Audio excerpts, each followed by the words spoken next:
Et si le Burkina Faso pouvait enfin se libérer du joug économique occidental? Imaginez un pays africain qui brise les codes et s'engage vers un avenir inédit, porté par une coopération surprenante avec la Chine. Ce n'est plus une fiction, mais une réalité en construction, qui mobilise l'attention de tout le continent africain et même au-delà. Le Burkina Faso, longtemps perçu comme une nation en marge, s'apprête à jouer un rôle central dans la recomposition des relations internationales en Afrique de l'Ouest. La Chine investit près de 49 millions de dollars dans une centrale solaire ultramoderne dédiée à l'aéroport de Donson. Ce chantier ambitieux promet une énergie propre, abordable et surtout durable, réduisant la dépendance nationale aux énergies fossiles importées. À titre d'exemple, jusqu'à présent, l'aéroport de Donson dépendait massivement du diesel, dont les importations pesaient lourdement sur la balance commerciale. Désormais, avec cette centrale, il sera possible d'alimenter non seulement l'aéroport, mais aussi plusieurs quartiers environnants, transformant ainsi la vie de milliers de familles. Mais l'alliance sino-burkinabé ne s'arrête pas à l'électricité.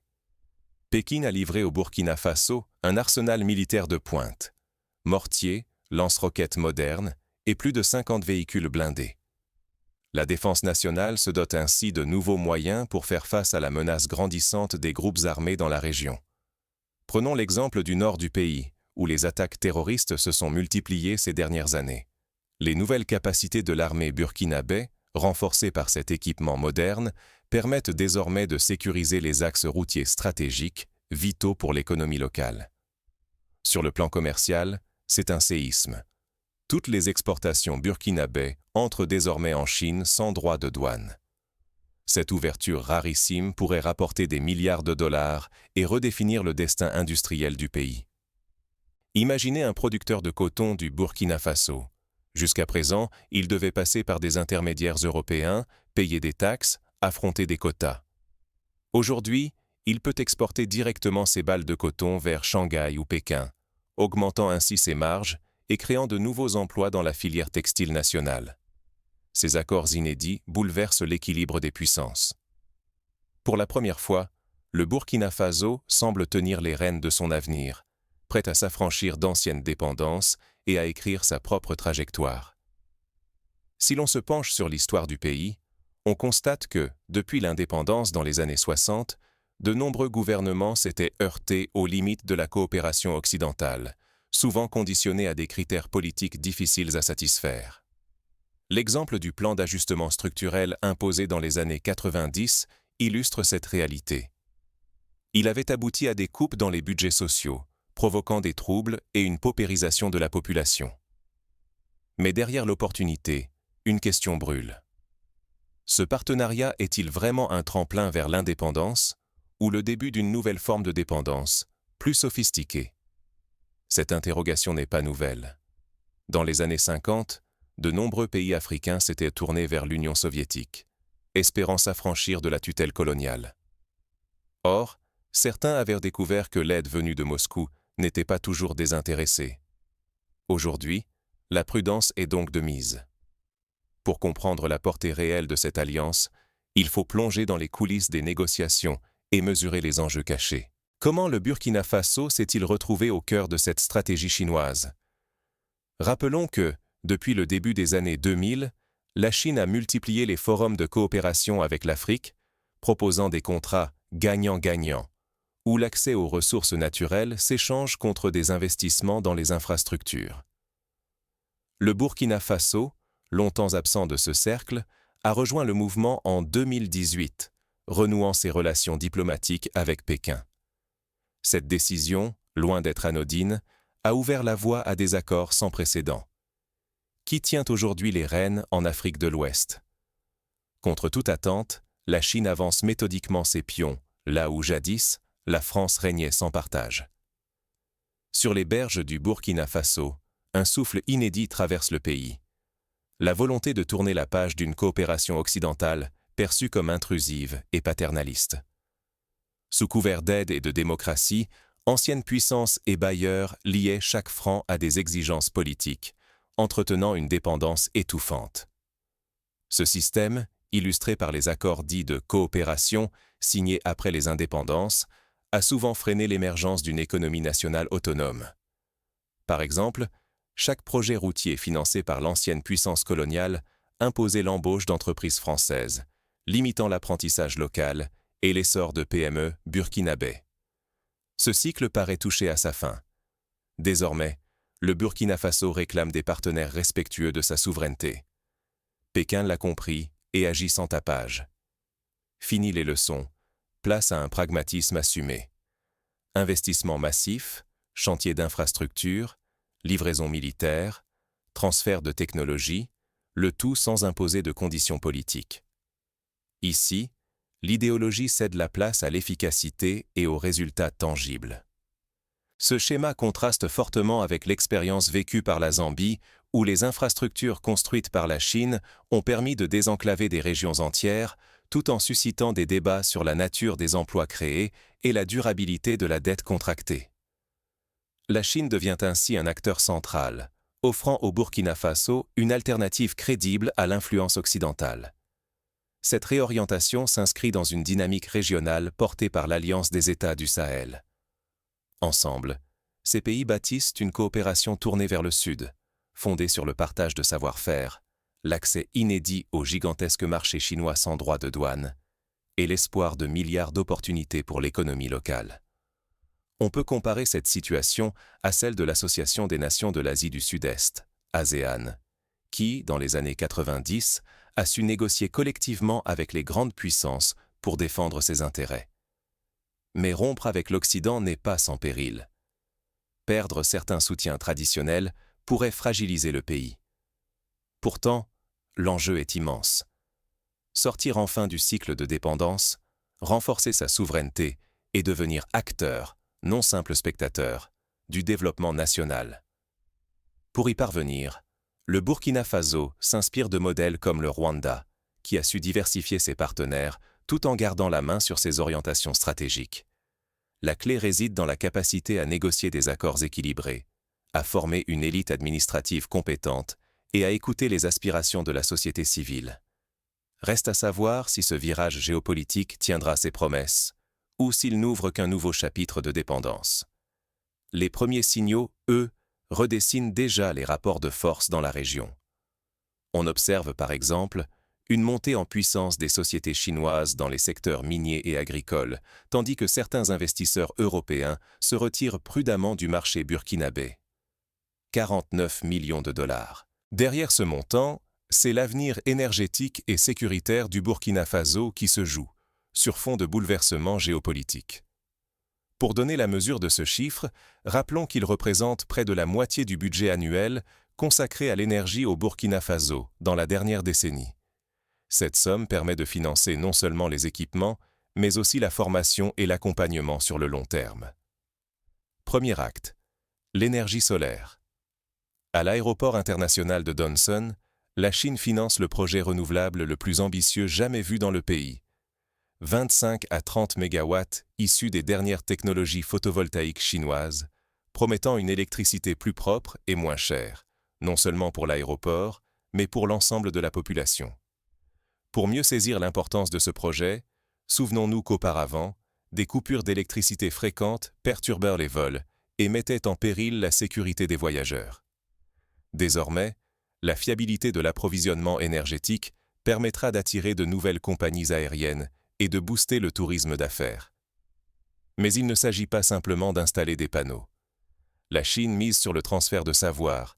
Ingénieurs et techniciens burkinabais sont formés sur place, des certifications naissent, et la recherche locale s'active à travers des partenariats universitaires. Résultat, une nouvelle génération de spécialistes prête à transformer le secteur énergétique national.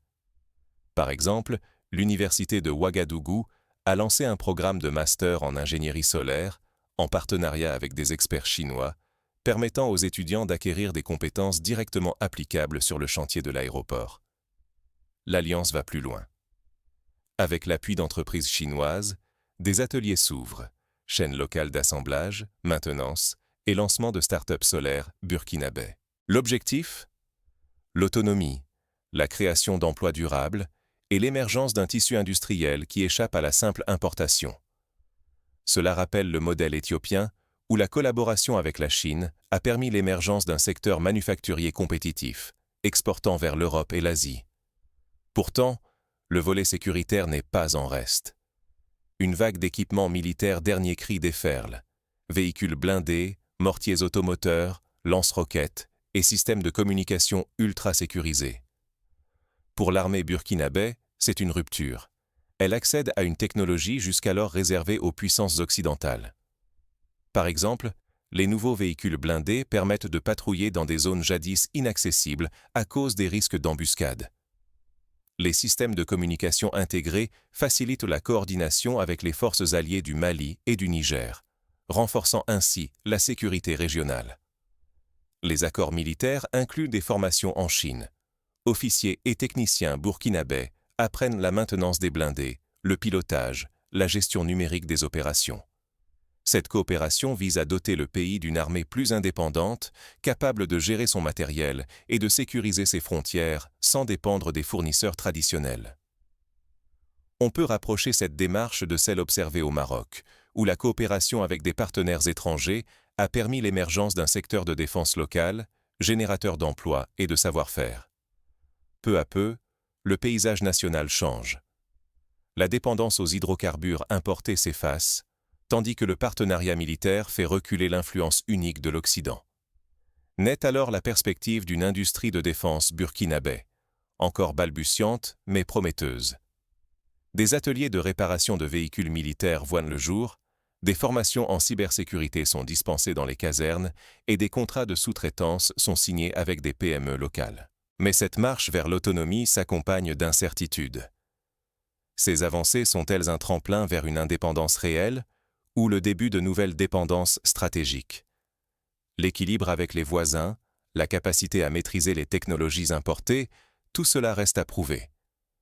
Le cas du Sri Lanka, lourdement endetté envers la Chine pour la construction d'un port stratégique, sert d'avertissement.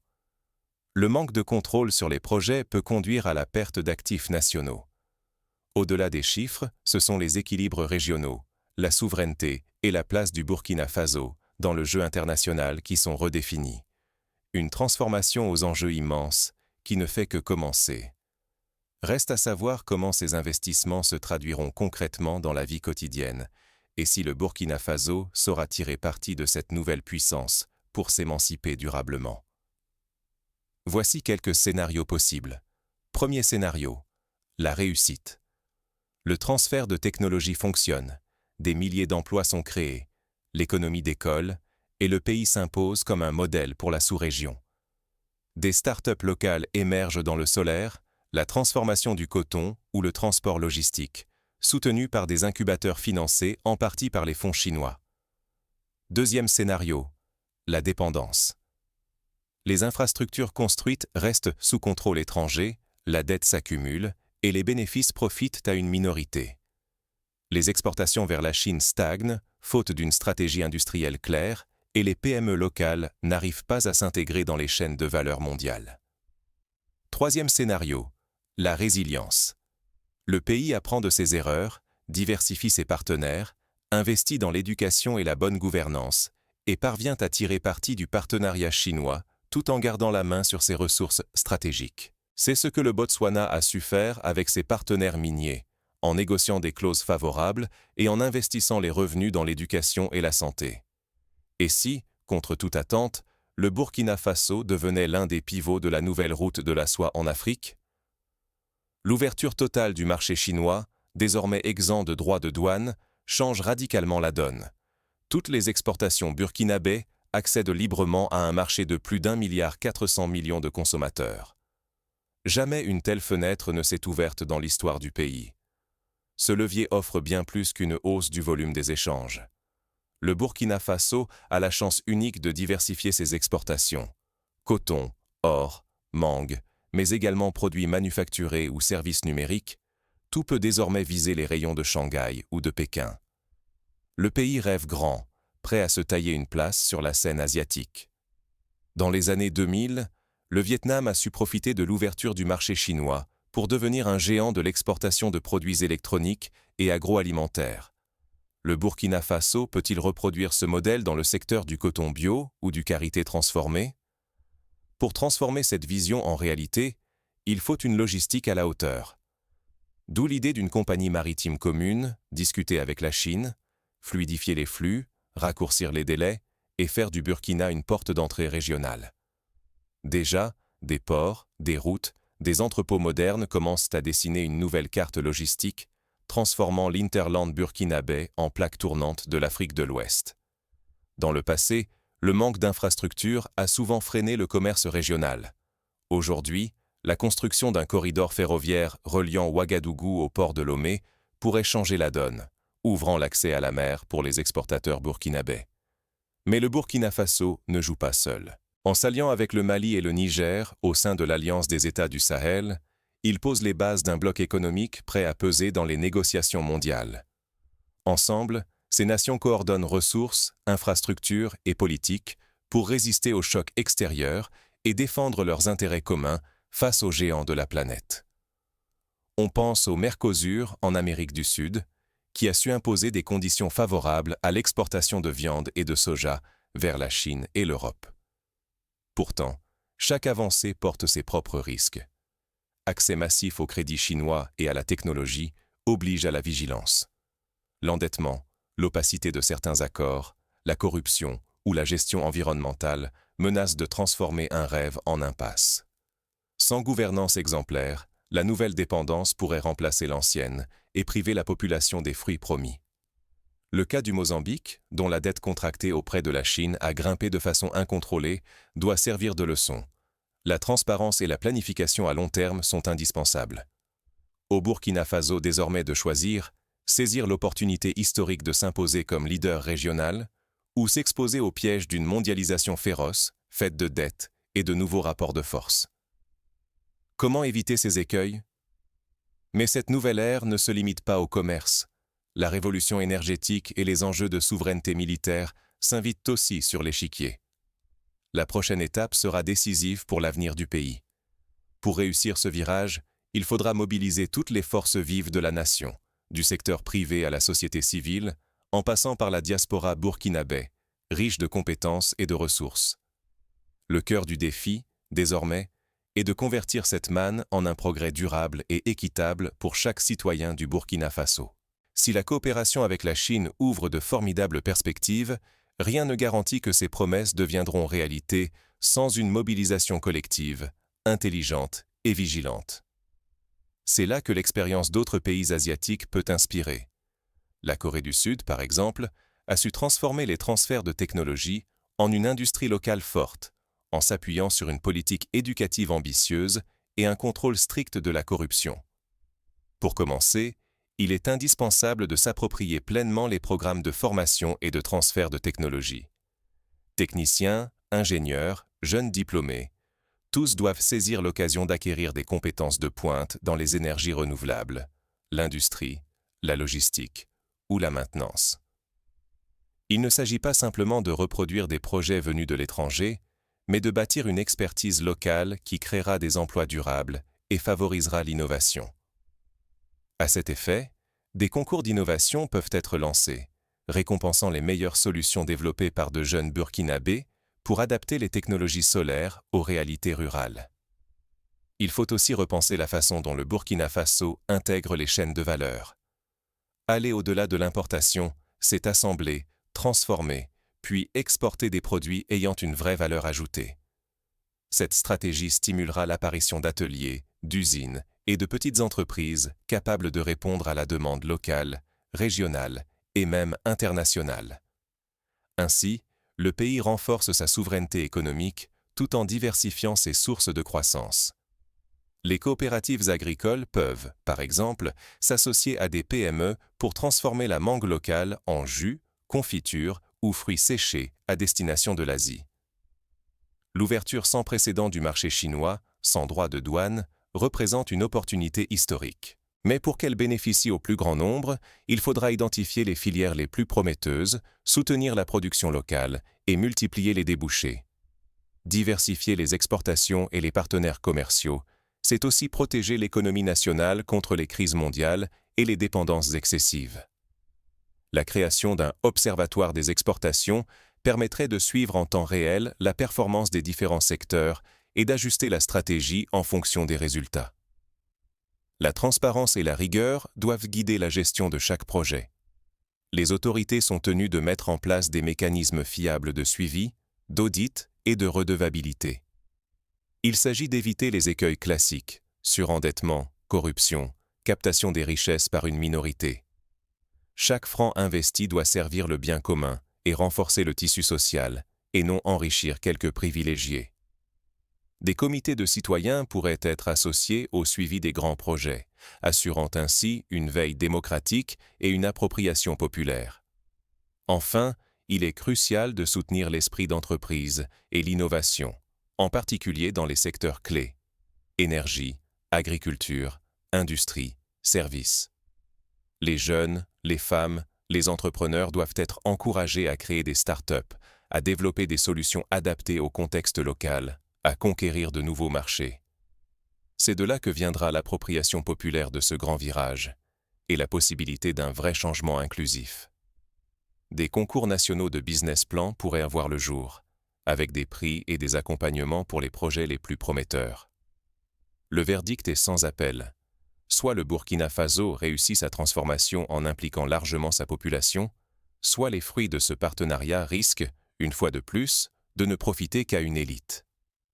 L'enjeu, c'est que cette coopération sud-sud devienne enfin un levier de prospérité partagé pour toutes et tous. Pour y parvenir, il est essentiel de renforcer l'éducation, la formation professionnelle et d'investir dans la santé, afin que la croissance générée par ces nouveaux partenariats bénéficie à l'ensemble de la population. Mais au-delà des stratégies et des chiffres, ce sont les destins individuels qui seront bouleversés. Reste à voir qui saura saisir sa chance et qui en paiera le prix. Peut-être ce jeune ingénieur, formé grâce à un programme de bourse sino-burkinabé, qui créera la prochaine entreprise de maintenance solaire du pays. Peut-être cette agricultrice, qui grâce à une coopérative, verra ses mangues expédiées en Chine, lui assurant un revenu stable et pérenne. Le modèle Chine-Burkina Faso, promesse d'indépendance ou nouvelle alliance globale déguisée? La question s'impose, tant la transformation en cours bouscule les certitudes et les discours rodés.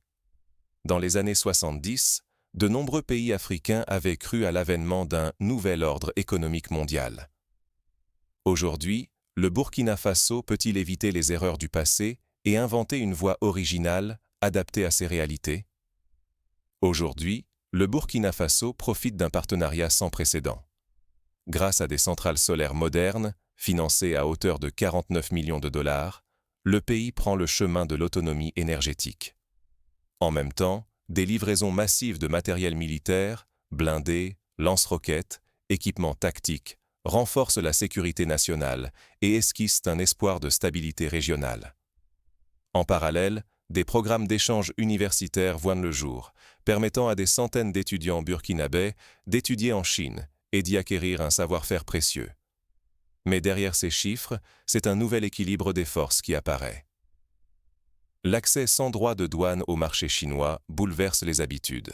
Les produits burkinabés peuvent désormais atteindre plus d'1 milliard de consommateurs sans les barrières d'hier. Ce potentiel commercial se chiffre en plusieurs milliards de dollars sur le long terme. Des sociétés burkinabées commencent à ouvrir des bureaux de représentation à Guangzhou ou Shenzhen, facilitant la prospection et la négociation de contrats directs. La rupture avec l'ancien modèle est nette. Plus de conditionnalité politique, mais une promesse de transfert de technologie. Les ingénieurs burkinabés se forment à la pointe de l'énergie solaire, gagnent en expertise et s'ouvrent à l'innovation appliquée. Le savoir circule. La souveraineté grandit. Pour la population, cela signifie des emplois, une industrie locale qui s'organise et enfin, l'espoir de sortir du cycle d'assistance. Mais la question demeure. La Chine agit-elle sans arrière-pensée?